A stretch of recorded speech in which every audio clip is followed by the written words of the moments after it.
Nowadays, pretty much everybody's heard of statins. Doctors love them. You go in and you have slightly high cholesterol, well, high cholesterol, and they want to throw statins at you. You go in and your cholesterol is just a hair over what they consider normal, and they want to throw statins at you. You go in and your cholesterol's not even above their normal range, and they want to throw statins at you. In fact, you go in there and you stub your toe, they want to throw statins at you. Statins are just the solution for everything. It's crazy. Now, how do statins work, and what's the idea behind them? Well, they work by preventing the biosynthesis of cholesterol.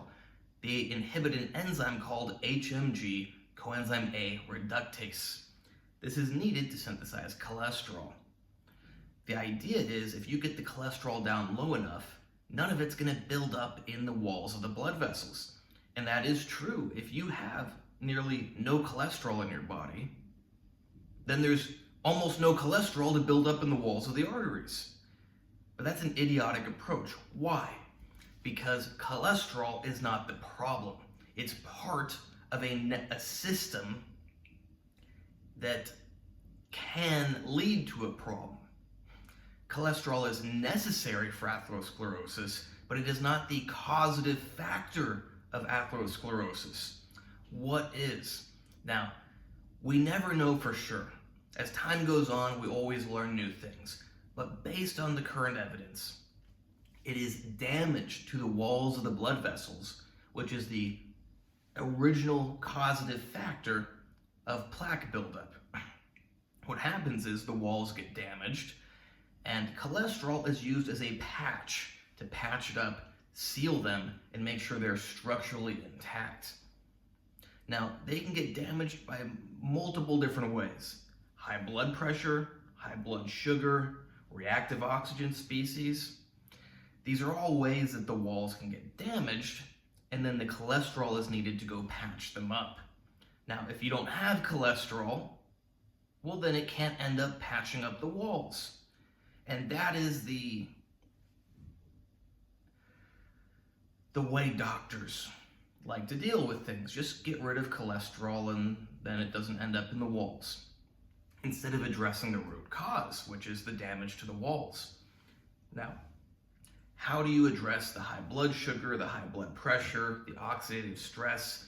Well, those are topics for other videos. Far too much to discuss in this video, but let's talk a little bit more about statins. So they do reduce cholesterol, which does reduce how much plaque builds up in the walls of the artery. However, cholesterol is extremely important for several different functions in your body. Number one, it's needed for every single cell to make their membrane that encases the cell. Without cholesterol, that membrane doesn't work quite right. Number two, it's needed to make most of your hormones. You don't have cholesterol, well, now you don't have testosterone, estrogen, progesterone, vitamin D, all sorts of things. Now, assuming you're not consuming vitamin D. But without cholesterol, you cannot make most hormones that your body needs. So considering that it's crucial for every cell in your body and most of your hormones, perhaps it's not the wisest idea to try to reduce atherosclerosis by getting rid of cholesterol. Perhaps it's a little smarter to get rid of the damage to the blood vessel walls so that you can leave the cholesterol to do what it needs to do, but you don't get it built up in the walls of the blood vessels. Now, besides cholesterol, what else do statins affect? Well, the same enzyme that is needed to produce cholesterol is also needed to produce coenzyme Q10, CoQ10. You've probably heard of this. You've probably seen it in a supplement aisle somewhere. This is not some scam of a supplement. This is an incredibly important molecule for the human body. It is needed for the proper functioning of your mitochondria. Now, a healthy person can oftentimes make enough CoQ10, so perhaps you don't need to supplement with it. But statins inhibit the synthesis of CoQ10. So now you don't have enough CoQ10 and you must supplement with CoQ10 or else your cells will not have enough for their mitochondria. The mitochondria is responsible for the energy of the cell. When a cell doesn't have enough energy, first it doesn't function properly and eventually it might die. So for sure, if you were taking statins and you're not supplementing with CoQ10, you're going to have cellular dysfunction because of the mitochondrial dysfunction. And you might even end up with cell death. Now, something else, yet another bad thing that statins do, although there's not the strongest evidence on why exactly it happens. It seems in part due to the CoQ10 issue that I just mentioned, but not entirely. And this is muscle breakdown. Now, it's very easy to imagine why your muscles might break down if your cells can't produce energy and they're not functioning properly. However, like I said, that doesn't seem to be the full cause, so even supplementing with CoQ10 is not going to fully prevent the muscle breakdown. Now, different people have different susceptibility to this muscle breakdown. Some people can't notice it. Some people get mild muscular discomfort. Some people get pain. Some people even get rhabdomyolysis, a life-threatening condition where so much muscle tissue is breaking down that not only are you at risk of becoming sarcopenic, but you're at risk of kidney failure because that muscle tissue, the proteins, are going through your kidneys, destroying them. But whether you get a little bit of muscle breakdown or a lot of muscle breakdown, you probably don't want any amount of muscle breakdown. Muscle is the most important thing for your metabolic health. Most people taking statins have poor metabolic. Well, that's not quite true because, like I said, doctors throw them at everybody. So you might be perfectly healthy and a doctor will still throw it at you. But many people who are taking statins have poor metabolic health. They have insulin insensitivity. They're not properly utilizing energy. They got high blood pressure. They got excess body fat. And muscle is the most important thing for keeping you metabolic healthy, keeping you insulin sensitive, everything. So if you're breaking down your muscle, you're worsening your overall state of health. And on top of that, muscle is incredibly important in old age to keep you physically able and durable. You know, you think of an old person, they're walking across the street, they get hit by a car going 20 miles per hour.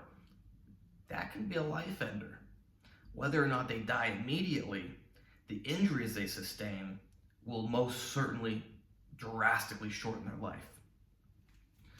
You look at statistics for hip fractures, and so many older people who get hip fractures die very soon after. I'm not talking about days later, but within the next year or 2 or 3, when otherwise they probably would have lived, another decade or 2. So muscle, super important. You want every ounce of muscle you can get. The last thing you want to do is take a medication that's going to reduce your amount of muscle. And on top of that, you don't want that muscle going through your kidneys, damaging your kidneys. You don't want cellular dysfunction. You don't want less cholesterol inhibiting hormone production. You don't want less cholesterol inhibiting proper cell membrane formation. Statins are not a smart idea. Now, let's not talk just bad about statins. I forgot to toss in one good thing about them, that they are very effective anti-inflammatories for the blood vessels. And that may actually be how they exert some of their beneficial effect. Now, does this beneficial effect outweigh all of those negatives I just listed? I don't think so. Perhaps if you can take a little tiny bit of a statin, just enough to get that anti-inflammatory effect without getting all the negative side effects, then it would be warranted. But probably best just to steer clear of statins.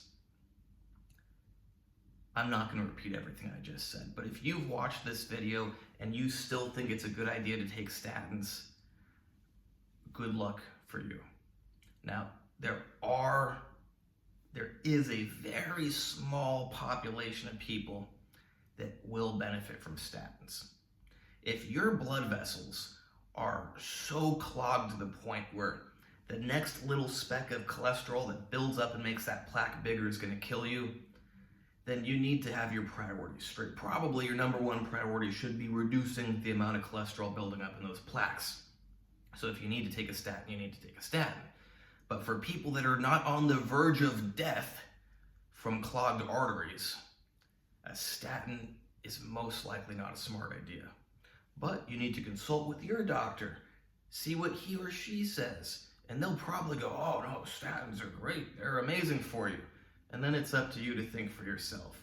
If you don't believe anything I've said in this video, look into it, because I speak the truth. None of this is made up. If you want to hire me for a one-on-one consultation or to work with me on a monthly basis, go to my website, AndreyHutchings.org. Check out my X or my Instagram at AndreyHutch, AndreyHutch. Are you taking a statin? Have you ever taken statins? Let me know in the comments. Did you have muscle pain? Did you have muscle weakness? Did you have rhabdomyolysis? Or did you have no noticeable side effects? Like I said, these side effects are person dependent. Some people will not notice anything. Many people will. As I say to people that are close to me, if you feel any muscle weakness, any muscle pain, any weird sensation in your muscles when you're taking statins, stop immediately. But that's not advice for you. That's just what I say to the people close to me.